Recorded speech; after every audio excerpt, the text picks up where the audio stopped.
बिस्मिल्लाहिर्रहमानिर्रहीम। रब्बि ज़िदनी इल्मा। अस्सलामु अलैकुम वरहमतुल्लाहि वबरकातुहू। सबसे पहले मैं अल्लाह ताला का शुक्र अदा करता हूँ और अल्लाह ताला से दुआ करता हूँ कि आप सब खैर खैरियत से हो। आज की जो लेक्चर वीडियो है वो है रिलेटेड है कि केमिकल इक्विलिब्रियम में ली चैटलियर प्रिंसिपल से रिलेटेड कि वो कौन से फैक्टर्स हैं कि जो बैलेंस ऑफ केमिकल इक्विलिब्रियम को क्या करते हैं, चेंज करते हैं, और जो ली चैटलियर प्रिंसिपल जो है वो हमें किस तरह जो है वो हेल्पफुल साबित होता है कि आप वेरियस फैक्टर्स को, अगर कोई रिवर्सिबल रिएक्शन है वो केमिकल इक्विलिब्रियम में है तो हमें वो क्वालिटेटिवली हमें प्रिडिक्ट करने में हेल्प करता है। और आज हम कि अगर आप इन फैक्टर्स को चेंज करेंगे तो उससे जो है वो केमिकल इक्विलिब्रियम जो है वो किस डायरेक्शन में मूव करता है, शिफ्ट होता है, कि ताकि जो केमिकल इक्विलिब्रियम में जो डिस्टर्बेंस आई उसको क्या हो सके, वो उसको दोबारा रीगेन कर सके, अटेंड कर सके या रिस्टोर कर सके। तो आज का जो टॉपिक है factors affecting the balance of chemical equilibrium. Factors affecting the balance of chemical equilibrium। ठीक है, आप इसको क्या कहते हैं, ये ली चैटलियर प्रिंसिपल भी है का टॉपिक है, ली चैटलियर प्रिंसिपल। ठीक है, तो सबसे पहले हम देखते हैं कि अगर कोई रिवर्सिबल रिएक्शन है उसमें केमिकल इक्विलिब्रियम आ चुका है तो वेरियस फैक्टर जो है वो क्या करते हैं, लाइक कॉन्सेंट्रेशन, प्रेशर, टेम्परेचर, क्या करते हैं वो उसको अफेक्ट करते हैं। The balance of chemical equilibrium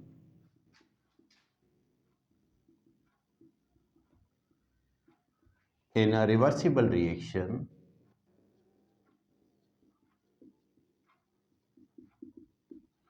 is changed by factors such as concentration, temperature and pressure। ठीक है, तो ये फैक्टर्स हम कहते हैं कि अभी हम इस क्लास में, और कैटलिस्ट भी है इसमें, तो ये फैक्टर्स क्या करते हैं, रिवर्सिबल रिएक्शन में केमिकल इक्विलिब्रियम को क्या करते हैं, वो चेंज करते हैं। ली चैटलियर प्रिंसिपल क्या है कि वो हमें हेल्पफुल साबित होता है कि जब आप इन फैक्टर्स की वजह से केमिकल इक्विलिब्रियम जो है वो किस डायरेक्शन में शिफ्ट होता है, तो हम ये कहते हैं कि ली Chatelier principal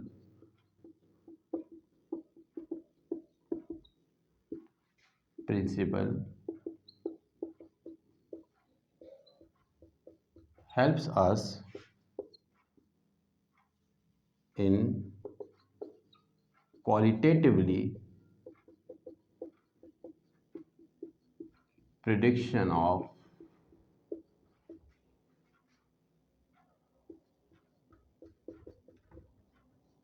shifting of equilibrium in a direction to undo change। ठीक है, अगर केमिकल इक्विलिब्रियम जो है अगर रिवर्सिबल रिएक्शन में केमिकल इक्विलिब्रियम आ चुका है और अगर आप इन फैक्टर्स को चेंज करते हैं तो फिर हमें ली चैटलियर प्रिंसिपल हमें गाइड करता है कि ये जो केमिकल इक्विलिब्रियम वो किस डायरेक्शन में शिफ्ट होता है ताकि वो केमिकल इक्विलिब्रियम क्या हो सके, रिस्टोर हो सके, दोबारा हासिल हो सके सिस्टम में। अब हम देख लेते हैं कि ली चैटलियर प्रिंसिपल है क्या, उसकी स्टेटमेंट, और उसको हम फर्दर वन बाय वन क्या करेंगे, हम डिस्कस करेंगे। और ये ली चैटलियर प्रिंसिपल जो है हमारे पास यानी ये प्रिंसिपल जो है वो सामने आया वो 1884 के अंदर। अब इन इंट्रोडक्शन को नोट कर लें।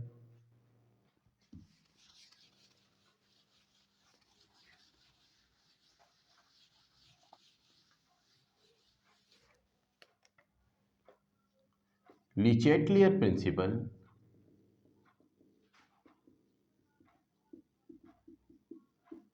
was initiated in 1884। ठीक है, ठीक है।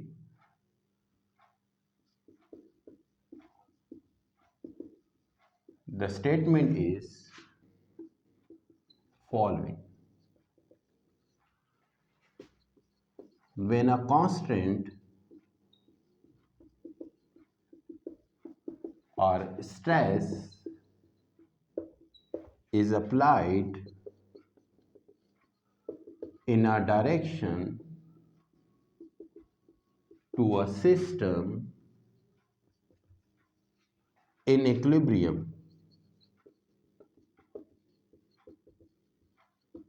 the system move in a direction to undo change. Stress constant का मतलब क्या है कि आप रिवर्सिबल रिएक्शन है उसमें आप change of concentration, change of pressure, change of temperature, ये है आप उस सिस्टम को आप स्ट्रेस दे रहे हैं, कांस्टेंट दे रहे हैं। तो फिर सिस्टम उस डायरेक्शन में मूव करता है कि जो डिस्टर्बेंस इसकी केमिकल इक्विलिब्रियम में आ चुकी है उसको क्या कर सके, दोबारा से रिस्टोर कर सके, उसको अनडू कर सके। ठीक है, तो ये है आपके पास है वो क्या है, लिचेटिव प्रिंसिपल का की स्टेटमेंट। अब हम देखते हैं कि जिस तरह हमने अभी डिस्कस किया कि कंसंट्रेशन, प्रेशर, टेम्परेचर और कैटलिस्ट जो है वो किस तरह जो है वो स्ट्रेस कॉज करते हैं किसी भी रिवर्सिबल रिएक्शन के केमिकल इक्विलिब्रियम के बैलेंस में। उसको वन बाय वन हम डिस्कस करेंगे। ये आप स्टेटमेंट नोट कर लें। तो सबसे पहले हम इफेक्ट ऑफ कॉन्सेंट्रेशन को देखते हैं।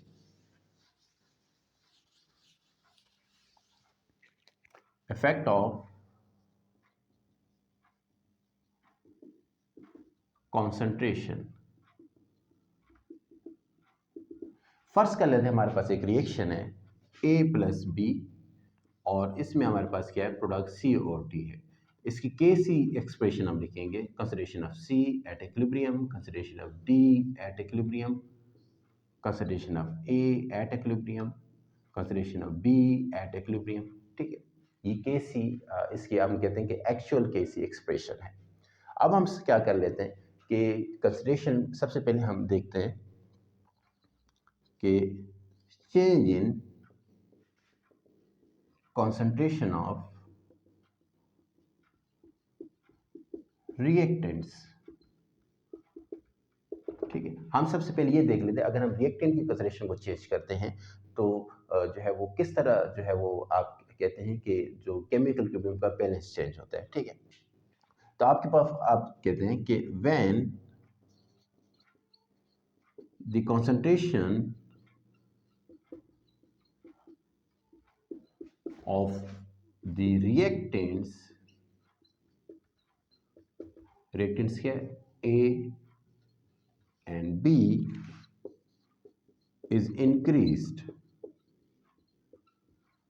अगर हम क्या करते हैं, इनकी रिएक्शन कंसंट्रेशंस क्या कर देते हैं, बढ़ा देते हैं, यानी कि आप कंसंट्रेशन आपने इक्विलिब्रियम कंसंट्रेशन से बढ़ा दिए, तो जब आप डिनोमिनेटर की वैल्यू बढ़ाएंगे तो के सी वैल्यू क्या हो जाएगी, कम हो जाएगी। ठीक है, तो हम कहते हैं देन द वैल्यू ऑफ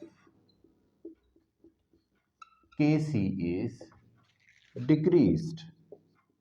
ठीक है, therefore the system moves in the forward direction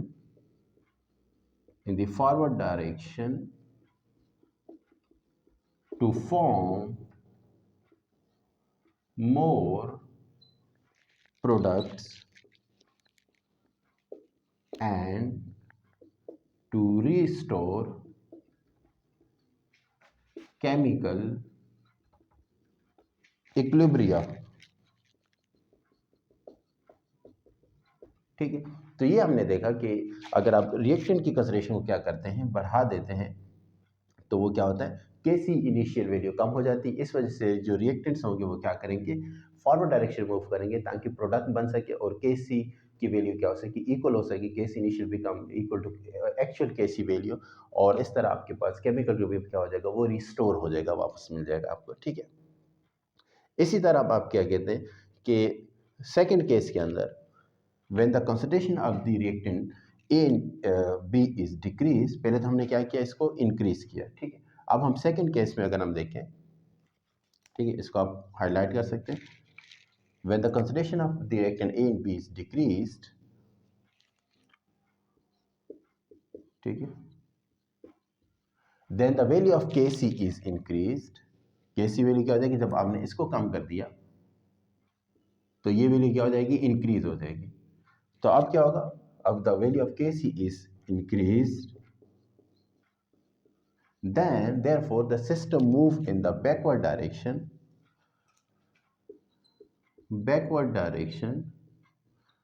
to form more reactants, ठीक है,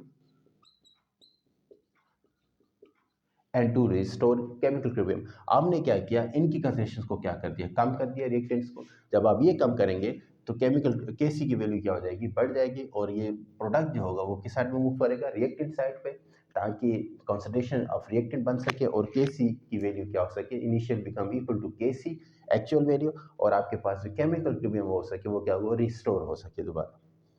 तो ये हमने देखा कि कंसंट्रेशन ऑफ रिएक्टेंट को चेंज करने पर हमें लिचेट प्रिंसिपल किस तरह आप कह सकते हैं कि हेल्प कर रहा है कि जो रिएक्शन है वो किस साइड पे क्या करता है, मूव करेगा, और हमें क्या किस केस में हमें रिएक्टेंट ज़्यादा मिलेंगे और किस केस में हमें प्रोडक्ट ज़्यादा मिलेंगे, ठीक है।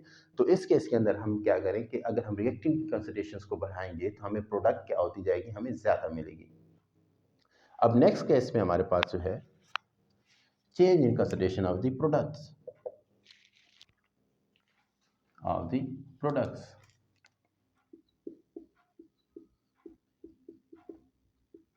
अगर हम क्या करते हैं, पहले केस में प्रोडक्ट की कंसंट्रेशन को हम इंक्रीज करते हैं तो रिएक्टेंट की केसी वैल्यू भी क्या हो जाएगी, इंक्रीज हो जाएगी। जब केसी वैल्यू इंक्रीज हो जाएगी तो हम कहते हैं कि अब हम केसी वैल्यू को कम करना चाह रहे हैं, तो प्रोडक्ट अगर हम कम करना चाहें तो प्रोडक्ट को क्या होना होगा, रिएक्टेंट में चेंज होना होगा। इस तरह हम कहते हैं कि reaction will move in the backward direction when the concentration of the products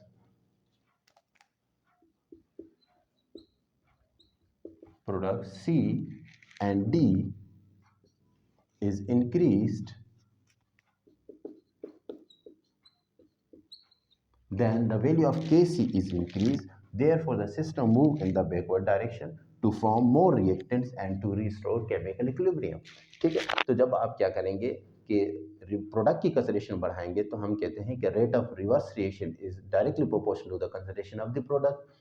तो उस वजह से रेट ऑफ रिवर्स रिएक्शन बढ़ जाएगा और उससे हमें आपको क्या होगा, बैकवर्ड डायरेक्शन में मूव करेगा रिएक्शन, और हमारे पास क्या होगा, रिएक्टेंट की कंसंट्रेशन क्या हो जाएगी, वो बढ़ जाएगी। तो ये था हमें कि जब आप प्रोडक्ट कंसंट्रेशन इंक्रीज करते हैं, लेकिन when the concentration of the product and C and D is decreased, फिर क्या होगा, अगर हम इसकी कंसंट्रेशन कम कर देते हैं, ठीक है, ये कंसंट्रेशन हमने कम कर दी तो के सी वैल्यू भी क्या हो जाएगी, ये हमने कम कर दी, ये भी वैल्यू क्या होगी, कम हो जाएगी।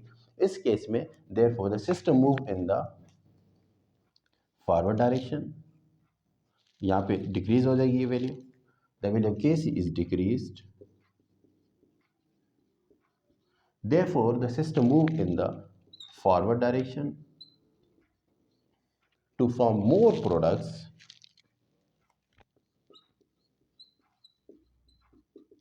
and to restore chemical equilibrium। तो ये हमने देखा कि अगर आप प्रोडक्ट की कंसंट्रेशन को कम करते हैं तो केसी वैल्यू कम हो जाएगी। अब केसी वैल्यू को बढ़ाने के लिए क्या होगा, रिएक्टेंट किस में मूव करेंगे, प्रोडक्ट साइड पे, ताकि क्या हो सके, केमिकल इक्विलिब्रियम दोबारा रिस्टोर हो सके। तो ये था इफेक्ट ऑफ कंसंट्रेशन। अब हम नेक्स्ट फैक्टर पे जाते हैं कि वो है टेम्परेचर। टेम्परेचर किस तरह अफेक्ट करता है केमिकल इक्विलिब्रियम को रिवर्सिबल रिएक्शन में। इफेक्ट ऑफ टेम्परेचर,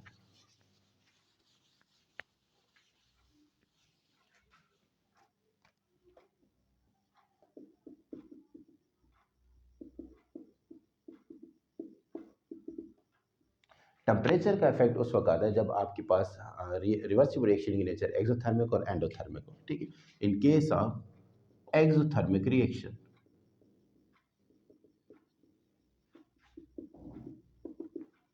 आपके पास एक रिएक्शन है, आप मिसाल के तौर पर ए प्लस बी, ठीक, और इसमें आपके पास सी और डी है, और इसमें डेल्टा एच की वैल्यू क्या आपके पास नेगेटिव वैल्यू है, ठीक है। तो याद रखिएगा जब डेल्टा एच की वैल्यू नेगेटिव है तो याद रखिए इसका फॉरवर्ड पार्ट क्या है, आपके पास एक्सोथर्मिक है,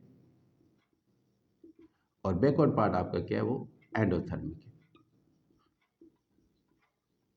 ठीक है। अब इस केस में क्या होगा, when the temperature is increased, is increased, then the rate of reverse reaction is also increased because it has endothermic nature. ठीक है, therefore the formation of more reactants will take place to restore chemical equilibrium.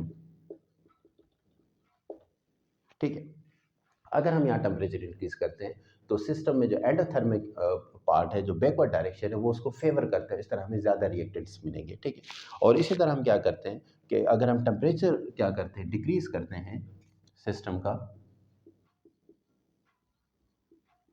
then the rate of forward reaction is also increased because it has exothermic nature. Therefore the formation of more product will take place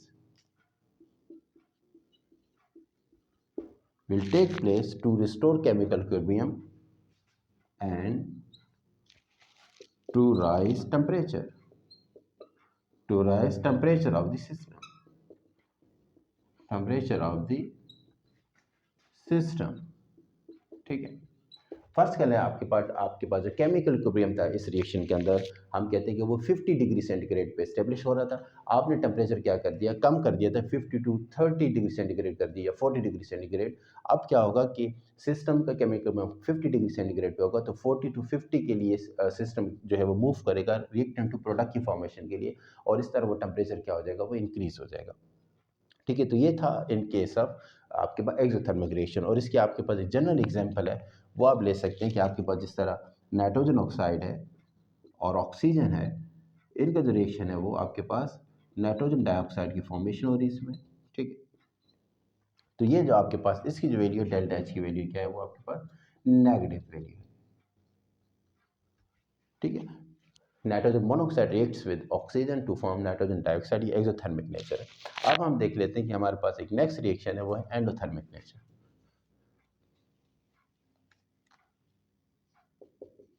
endothermic nature में इसकी value क्या होगी, आपके पास positive होगी, और ये आपके पास क्या होगी, दोनों एंडोथर्मिक, और ये क्या होगा आपके पास एक्सोथर्मिक होगा। ठीक है, इस केस में अगर आप टेम्परेचर राइज करेंगे, टेम्परेचर अगर हम बढ़ाते हैं, तो डेफिनेटली वो एंडोथर्मिक डायरेक्शन को क्या करेगा, फेवर करेगा, और हमें ज़्यादा प्रोडक्ट मिलेगी। When the temperature is increase,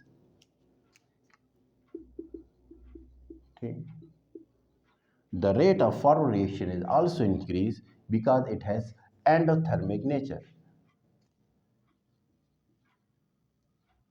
Therefore the formation of more product will take place to restore chemical equilibrium and to rise temperature and to lower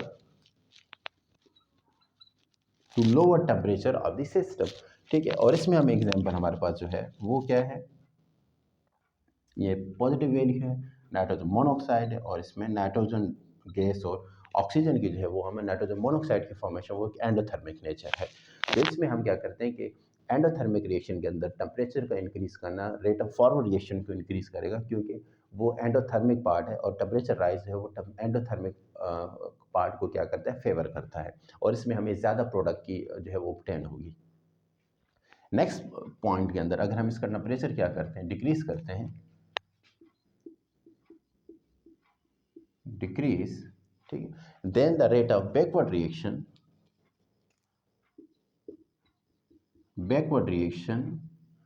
is also increased because it has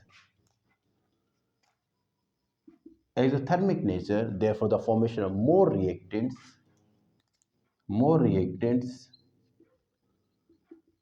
will take place to restore chemical equilibrium and to rise the temperature of the system. अब आपने क्या किया कि system का temperature कम कर दिया। जब आपने सिस्टम का टेम्परेचर कम कर दिया तो सिस्टम का जो केमिकल इक्विलिब्रियम था वो हाई टेम्परेचर पे था, इसलिए सिस्टम अपने टेम्परेचर को इंक्रीज करने के लिए क्या करेगा, रेट ऑफ यानी कि रिवर्स डायरेक्शन में मूव करेगा, क्योंकि इसमें एनर्जी क्या होती है, रिलीज होती है, और सिस्टम का टेम्परेचर क्या हो जाएगा, दोबारा राइज हो जाएगा और सिस्टम में केमिकल इक्विलिब्रियम भी आ जाएगा। ठीक है, तो ये था टेम्परेचर इफेक्ट कि किस तरह जो है वो टेम्परेचर इम्पैक्ट करता है, उसका इम्पैक्ट आता है, और लिचेटिव प्रिंसिपल जो है वो हेल्प करता है इसकी क्वालिटेटिवली प्रेडिक्शन के अंदर। अब नेक्स्ट फैक्टर हम देखते हैं इम्पैक्ट ऑफ जो है इफेक्ट ऑफ प्रेशर। इसको हम नोट कर लें, effect of pressure.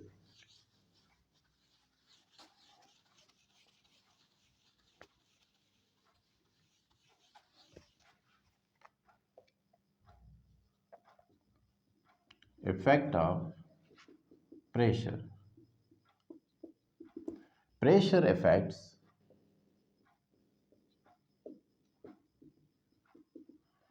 chemical equilibria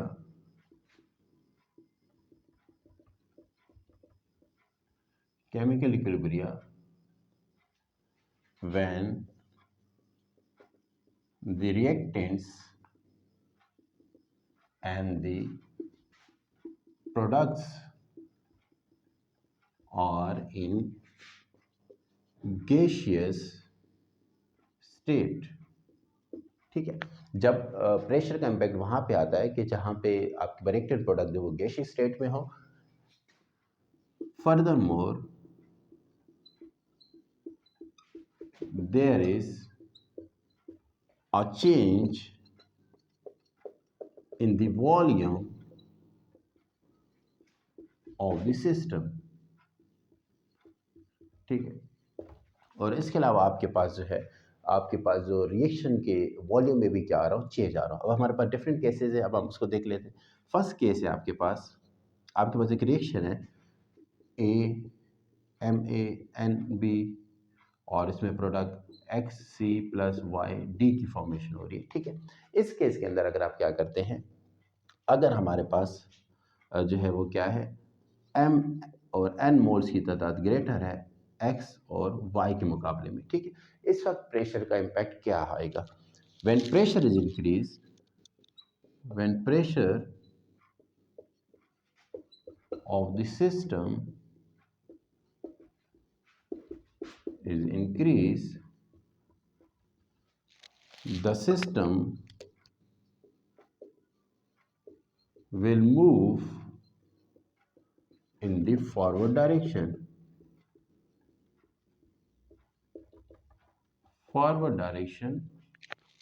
to form more products।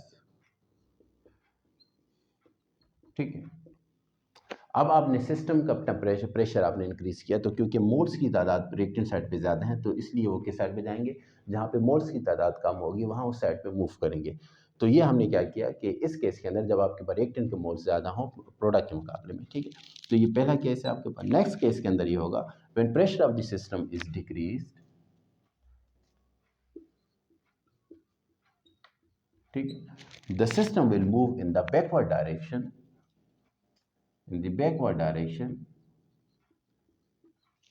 to form more reactants।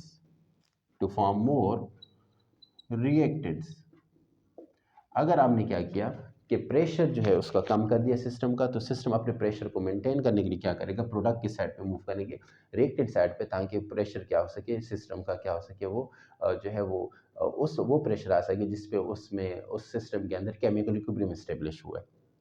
तो ये केस था कि जब आपके पास रिएक्टेंट के मोल्स ज़्यादा हैं एज़ कम्पेयर टू प्रोडक्ट के।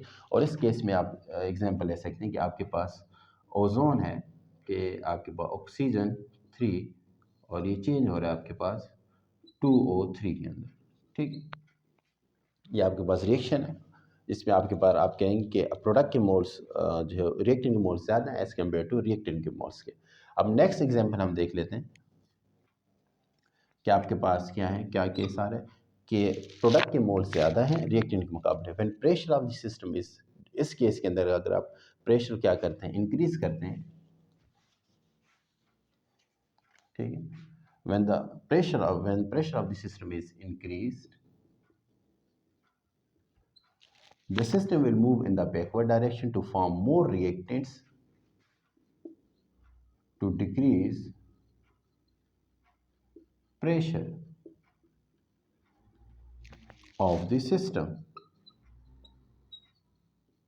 ठीक है, तो सिस्टम के प्रेशर को कम करने के लिए क्या होगा कि आपके पास क्या होगा, ये जो है वो क्या होगा, प्रोडक्ट जो है वो रिएक्टेंट्स में चेंज होंगे, क्योंकि प्रोडक्ट के मोल्स ज़्यादा हैं और रिएक्टेंट के मोल्स क्या है वो कम है। इसमें आपके पास एग्जांपल जो है वो नाइट्रोजन जो है वो आपके पास डाइऑक्साइड है वो चेंज हो रहा है, आपके पास चेंज हो रही है वो उसमें प्रोडक्ट में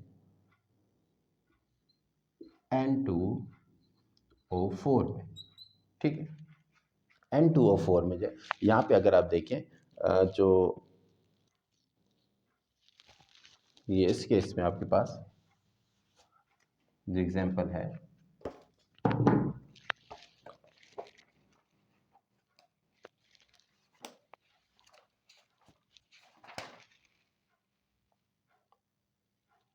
ठीक है, इसमें आपके पास सही, इसमें जो आपके पास इस केस के अंदर जो है आपके पास, क्योंकि प्रोडक्ट मोल ज़्यादा है, तो इसमें आप क्या करते हैं, ये एग्जांपल जो है वो आप ले लें 2O3 और इसमें आपके पास 3O2 है। ठीक है, ओजोन से ऑक्सीजन की, इससे जो नेक्स्ट वाली एग्जांपल थी वो उसमें आपने क्या करना था कि आप जो है इस केस में आपके पास ओजोन है उसके मोल्स कम है और प्रोडक्ट के मोल्स क्या है आपके पास ज़्यादा है। और इससे पहले वाले जो हम एग्जांपल दे रहे थे उसमें आप क्या कर सकते थे, जो चलिए इसको हम डिस्कस कर लेते हैं।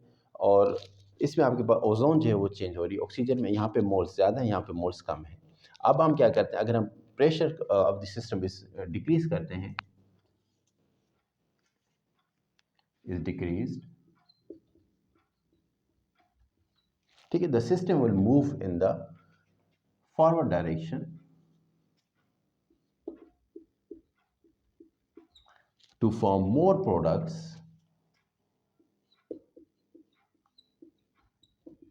to increase pressure of the system. ठीक है, इस केस के अंदर हमने देखा कि क्या हुआ कि अगर आपके पास आपने प्रेशर सिस्टम का कम किया, तो क्योंकि प्रोडक्ट साइड पे मोल्स ज़्यादा हैं तो रिएक्टेंट मोल्स प्रोडक्ट की साइड पे चेंज होंगे ताकि सिस्टम का प्रेशर को क्या किया जा सके, इंक्रीज किया जा सके। ठीक है, अब लास्ट केस है हमारे पास, अगर हमारे पास रिएक्टेंट और प्रोडक्ट के मोल्स इक्वल होते हैं तो प्रेशर का वहाँ पे जो हम कहते हैं प्रेशर चेंज का कोई इफेक्ट नहीं होता। ठीक है,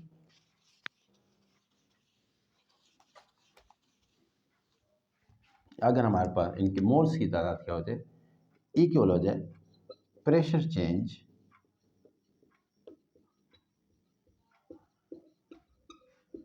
हैज नो इफेक्ट। ठीक है, pressure change has no effect. अब हम लास्ट फैक्टर हम देख लेते हैं, effect of catalyst.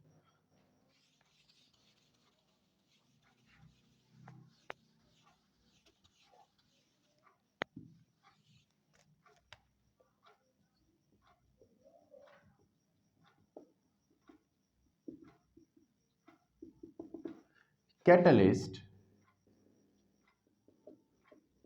does not change chemical equilibrium. Chemical equilibrium,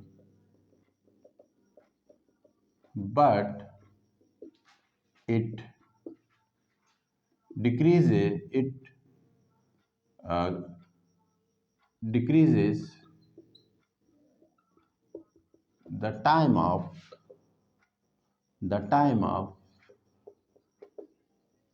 chemical equilibrium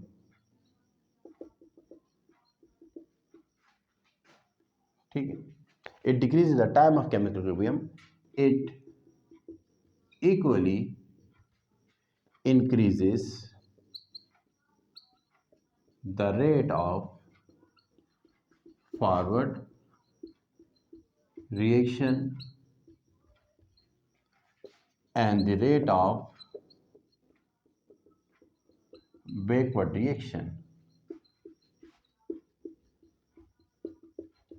ठीक है। इट इक्वली कैटलिस्ट क्या करते हैं कि ये जो वो टाइम ऑफ केमिकल इक्विलिब्रियम उसको क्या कर दें, कम कर देते हैं। और ये जो है हम कहते हैं कि केमिकल इक्विलिब्रियम को चेंज नहीं करते, और इसके अलावा ये रेट ऑफ फॉरवर्ड और रेट ऑफ बैकवर्ड रिएक्शन को इक्वली क्या करते हैं, चेंज करते हैं।